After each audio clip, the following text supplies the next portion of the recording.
భారతదేశంలో ప్రసిద్ధి చెందిన గణిత శాస్త్రవేత్తల్లో ముఖ్యమైన వాడు శ్రీనివాస రామానుజన్. ఈయన పూర్తి పేరు శ్రీనివాస రామానుజన్ అయ్యంగార్. ఈయన డిసెంబర్ 22, 1887లో తమిళనాడు రాష్ట్రంలో ఈరోడ్ పట్టణం నందు జన్మించాడు. రామానుజన్ తల్లి పేరు కోమల్ టమ్మన్, తండ్రి పేరు శ్రీనివాస్ అయ్యంగార్.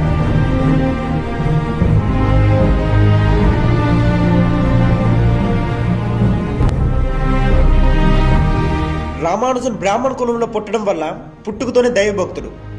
అక్టోబర్ 1, 1992లో రామానుజన్ అదే ఊర్లో ఉన్న ఒక చిన్న పాఠశాలలో విద్యాభ్యాసం ప్రారంభించాడు. I couldn't sleep at night. I thought probably my career is over. రామానుజన్కు 10 ఏళ్ల వయసు వచ్చేటప్పటికే గణితంతో పరిచయం ఏర్పడింది. ఆ వయసులోనే ఎస్ఎల్లోని త్రికోణమితి రాసిన పుస్తకాలను వంట పట్టించేసుకున్నాడు. అలా 13 ఏళ్ల వయసులోనే త్రికోణమితి సిద్ధాంతాలను అవపోసన పట్టి గణిత శాస్త్రంలో ఎన్నో ఆధునిక సూత్రాలను ప్రతిపాదించాడు.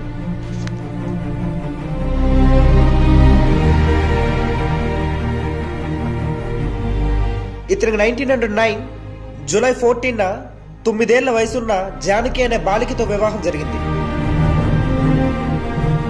తరువాత ఉద్యోగం కోసం డిప్యూటీ కలెక్టర్ అయిన రామస్వామిని కలిసి ఆఫీసులో ఒక చిన్న ఉద్యోగం కోరి తాను గణితం మీద రాసుకున్న నోటు పుస్తకాన్ని చూపించాడు.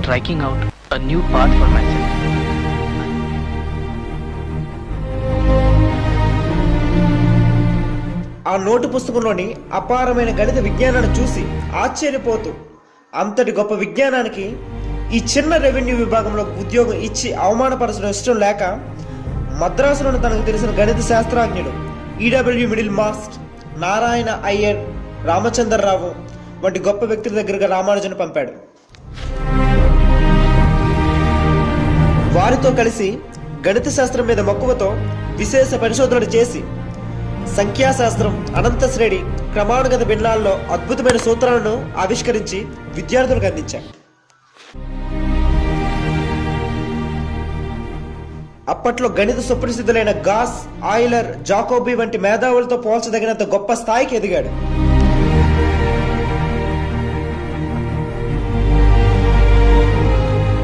తరువాత అక్కడ శాస్త్రవేత్తలు ఇతను కనుగొన్న మాడ్యులర్ ఫార్మ్ ఫంక్షన్ ని ఇంగ్లాండ్లో ఉన్న జిహెచ్ హార్డీకి లేఖలో పంపారు. ఆ అంశంపై జార్జియాలో ఎమోరీ యూనివర్సిటీలో నిపుణులు పరిశోధన చేశారు. ఇందులో ఉన్న సిద్ధాంతాన్ని గుణాంకాలతో సహా నిరూపించారు. ఫార్మ్ పద్ధతులను 2 రకాలు ఉన్నాయని, రెండిటిలోనూ సమాన విలువలు వస్తున్నాయని, 1-1 వర్గమూలాలను రామానుజన్ అలాగే కనుగొన్నాడని తెలిపారు. I couldn't sleep at night. I thought probably my career is over.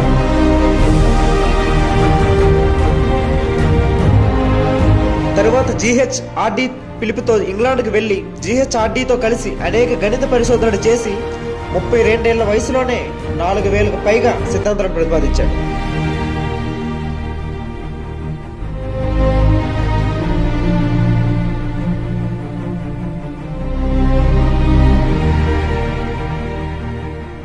Ramanujan శాకాహారి కావడం వల్ల అక్కడ ఆహారపు అలవాట్లు నచ్చక వేలకు భోజనం తీసుకోకపోవడం వల్ల ఆరోగ్యం క్షీణించి అనారోగ్యం పాలయ్యాడు.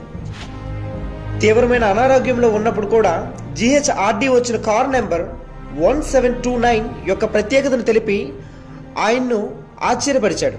ఈ సంఘటన గణితంపై ఆయనకున్న అమితమైన అనురాగాన్ని, అంకిత భావానికి నిదర్శనం. అలా ఆరోగ్య పరిస్థితి విషమించడంతో 1920 ఏప్రిల్ 26 నాడు మరణించాడు.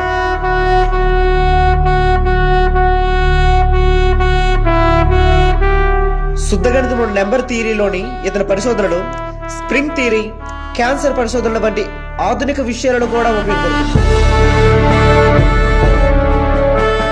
రామానుజన్ చివరి దశలో మ్యాక్స్ థీటా ఫంక్షన్ పై చేసిన పరిశోధనలు చాలా ప్రసిద్ధమైనవి. ఆయన ప్రతిపాదించిన కొన్ని అంశాలు ఇప్పటికీ అపరిష్కృతంగానే ఉండడం విశేషం.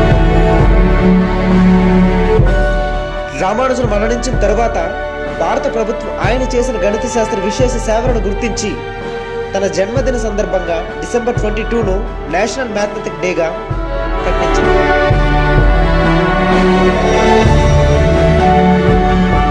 1942వ సంవత్సరంలో భారత ప్రభుత్వం రామానుజన్ 75వ జన్మదినం నాడు ఆయన సంఖ్యాశాస్త్రంలో చేసిన విశేష కృషిని కొనియాడుతూ స్మారక తపాలా బిళ్లను విడుదల చేసింది.